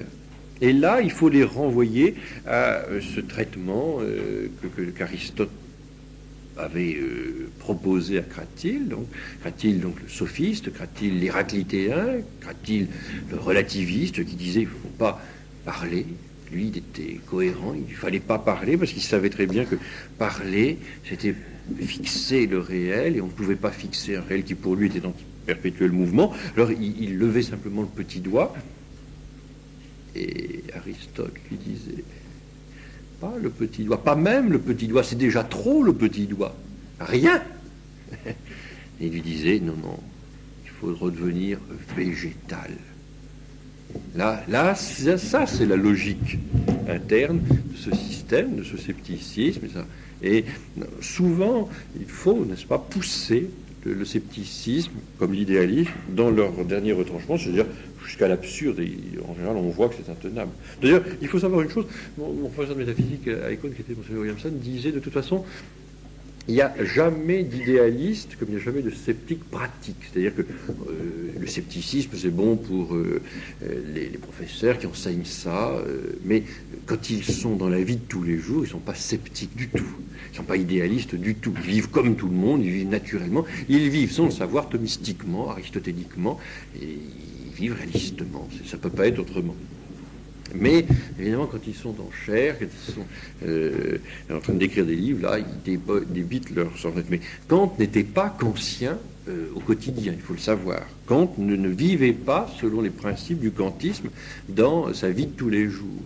Hume n'était pas sensualiste dans sa vie de tous les jours. Hume, par exemple, vous disait qu'il n'y avait pas de principe de causalité, qu'on ne pouvait pas savoir si un effet sortait d'une cause. Alors, il disait, voyez, vous jouez au billard, une boule frappe une autre boule, et vous dites indûment, le mouvement de la seconde boule dépend de la première boule.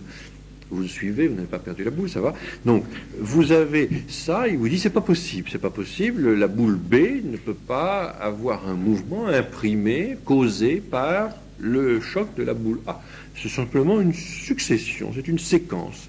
Il y a un premier mouvement, un deuxième mouvement, c'est pas la peine de voir un rapport de cause à effet. Bon, je veux vous dire qu'il ne vivait pas comme ça. Lui, il vivait comme tout le monde. S'il y avait le feu à sa maison, il disait pas, tiens, il y a une succession, là, c'est intéressant. Il y a d'un côté une fumée, de l'autre, il y a un feu, c'est intéressant. Donc, succession pas causale du tout, non, ce sont des phénomènes qui se succèdent comme ça. Des séquences, non. Et il appelait les pompiers comme tout le monde.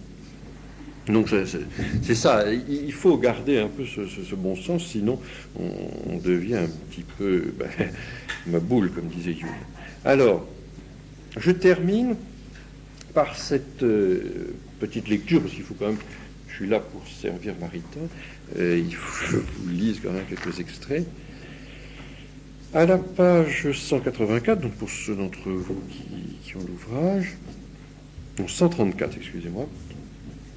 Donc il explique, bien sûr, que l'objet de l'intelligence, c'est effectivement ce réel, cet être dont nous allons parler la fois prochaine. Ce qui importe proprement à la critique, c'est de préciser que l'être dont il s'agit ici est bien l'être même des choses, qui est en elles, indépendamment de l'esprit connaissant. Si l'on disait au contraire que notre intelligence a pour objet non pas l'être des choses, mais l'idée de l'être, qu'elle forme en elle-même, et en général que nous n'atteignons immédiatement que nos idées, on se remettrait, pieds et poings liés, au scepticisme. Donc là, vous voyez, c'est ce cousinage entre l'idéalisme et le scepticisme. Voilà. Si je dis que je ne connais pas l'être des choses, mais que je ne connais que l'idée que je me fais des choses, à ce moment-là, je tombe dans le scepticisme. Je ne peux plus. D'ailleurs, on ne pourrait plus, vous disais-je, communiquer, on ne pourrait plus parler, puisque aucune vérité ne s'imposerait objectivement aux interlocuteurs. On ne saurait pas de quoi l'on parle, parce que chacun serait enfermé dans son propre système de représentation, dans les idées qu'il se fait. Et comprenez bien, là, je vous fournis un dernier argument, si vous voulez, pour embêter votre cousin idéaliste, sceptique, moderniste, charismatique, je ne sais pas. On en a tous un, alors on peut se les échanger. Alors, il vous dit, mais moi, tu sais, je suis humble, moi, bon, ça va, ça vous avez déjà réfuté. Mais, il vous dit, mais de toute façon, qu'est-ce qui me dit que ce que tu vois, c'est ce que je vois? Qu'est-ce qui me dit que ce que nous pensons porte sur la même chose? Parce qu'au fond, tu connais tes idées. Et moi, je connais mes idées. Mais est-ce que véritablement ces idées sont mesurées par un même objet réel? Est-ce que véritablement ces idées sont normées par un même objet? Non, on est prisonnier de nos idées. Alors, si c'est ça, mon cher cousin, c'est fini. On ne se voit plus, on ne peut plus se parler. Il n'y a plus rien à se dire. Pourquoi? Parce qu'il n'y a plus d'objet commun. C'est fini, n'est-ce pas? Chacun reste enfermé. Le scepticisme, n'est-ce pas, qui considère que chacun a sa vérité, empêche tout vrai dialogue. Ce qu'ils appellent le dialogue n'est pas un vrai dialogue. Si véritablement on est enfermé dans nos idées, si on est enfermé dans nos idées subjectives, personnelles, on ne peut pas communiquer. On doit rester chacun sur ses positions. C'est bien parce que le réaliste, lui, pense qu'il n'atteint qu'une partie de la réalité, qu'il peut véritablement dialoguer, parce qu'il se dit, cette partie de la réalité que j'ai atteinte, un autre, peut-être, peut la compléter, à condition évidemment qu'il atteigne aussi une partie de réalité. C'est ce que dit ici Junier. Junier dit bien, lorsque nous disons que nous avons la vérité, nous disons simplement que nous sommes en adéquation avec le réel. Mais nous ne disons pas que nous l'épuisons, nous ne disons pas que c'est exhaustif. Et ici, bien sûr, il cite Hamlet. Il y a plus de choses dans le ciel, sur la terre, au ratio, que ne peut en rêver votre philosophie. Rien de plus vrai. Là encore, on sait très bien que cette correspondance, cette adéquatio reiet intellectus, ne signifie nullement correspondance absolument parfaite. Mais c'est un rapport de conformité. Objectif et valable, quoique limité. Ça n'est pas exhaustif.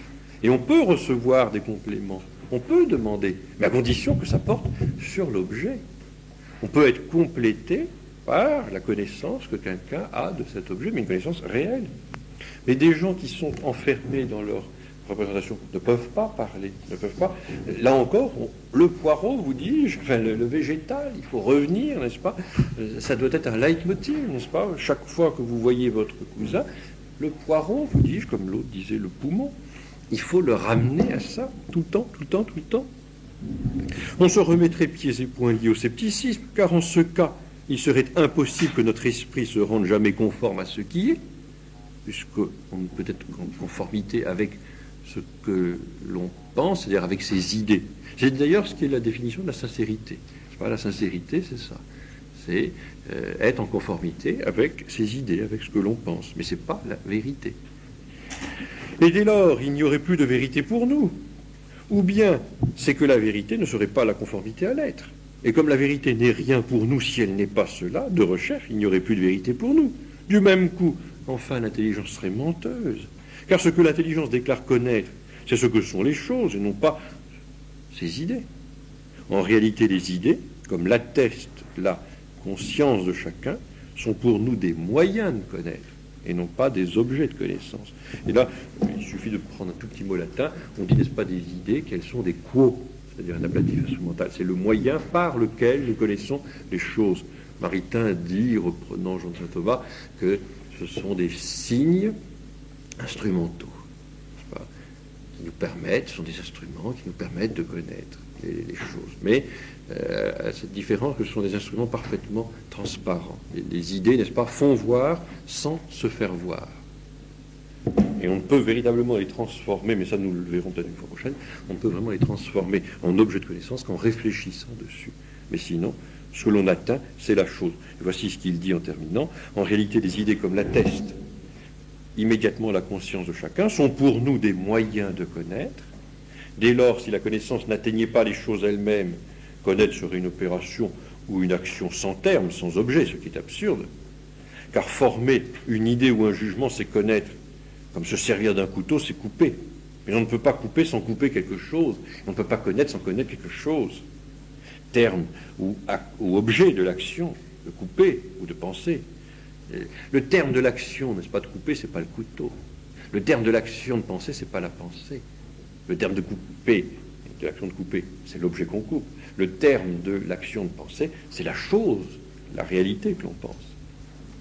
Terme ou objet de l'acte de connaître, qui n'est pas l'idée, mais la chose connue par elle. Alors les idéalistes, eux, pensent que nous n'atteignons pas, et c'est eux qui sont vraiment à la racine de ce scepticisme, on n'atteint pas les choses, on n'atteint que les idées des choses, et ces idées sont quand même très personnelles, subjectives, donc on ne peut pas. Mais il faut bien penser que si ces choses-là sont vraies, si nous ne sommes pas, encore une fois, mesurés par le réel, nous ne devrions plus pouvoir parler, nous ne devrions plus pouvoir rien dire.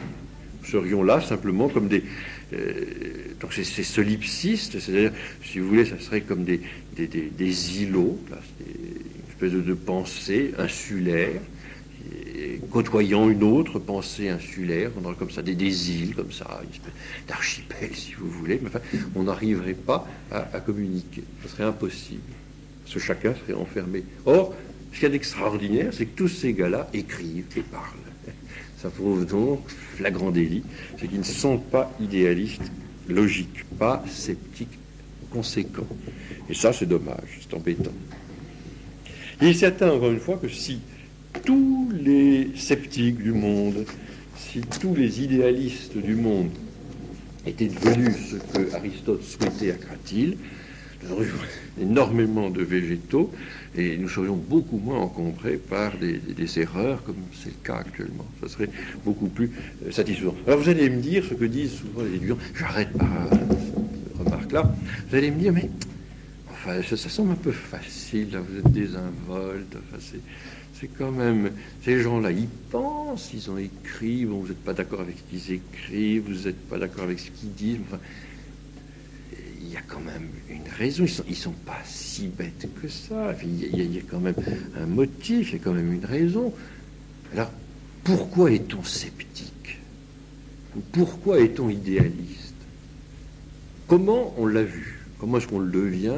Vous le voyez, quels sont les éléments, les ingrédients qui permettent de devenir? On le voit. on l'a vu en tout cas. Mais pourquoi? Quel est le gain recherché?